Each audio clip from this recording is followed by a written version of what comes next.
बंजारा समाजाला अनुसूचित जमाती एस.टी. प्रवर्गात आरक्षण द्या, अन्यथा 11 सप्टेंबरला धार फाटा येथे बंजारा समाजाच्या वतीने रास्ता रोको आंदोलन। बंजारा समाज बांधवांचे मुख्यमंत्री यांना निवेदन।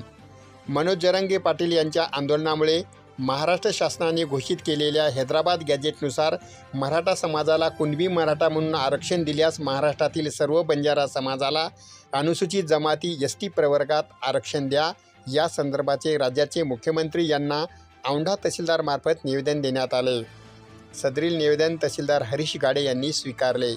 निवेदनात नमूद, मनोज जरांगे पाटील यांच्या मराठा आरक्षण आंदोलनामुळे महाराष्ट्र शासनाने हैदराबाद गॅजेटनुसार मराठा समाजाला कुणबी मराठा म्हणून आरक्षण दिले आहे।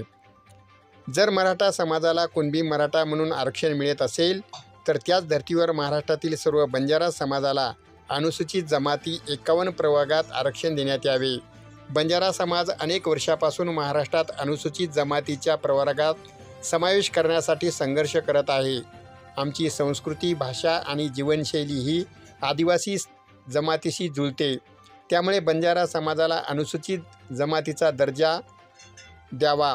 या निवेदनाद्वारे महाराष्ट्रातील बंजारा समाजाच्या वतीने शासनास विनंती, या मागणीचा गांभीर्याने विचार करून योग्य तो निर्णय घ्यावा, अन्यथा 11 सप्टेंबर रोजी धारपाटा येथे बंजारा समाजाच्या वतीने तीव्र रास्ता रोको आंदोलन करण्यात येईल, असा इशारा निवेदनाद्वारे देण्यात आला आहे। या निवेदनावर साहेबराव चव्हाण, गोपाल पवार, सुरेश राठोड, गजानन पवार, बाळू जाधव, शशीराव पवार, शिवाजी पवार, गजानन राठोड, सुभाष जाधव, दुधाराम जाधव, विष्णू चव्हाण, सोमा राठोड, शशीराव पवार, रमेश पवार, संजय जाधव, संतोष पवार यांच्यासह बंजारा समाज बांधवांच्या निवेदनावर स्वाक्षऱ्या आहेत।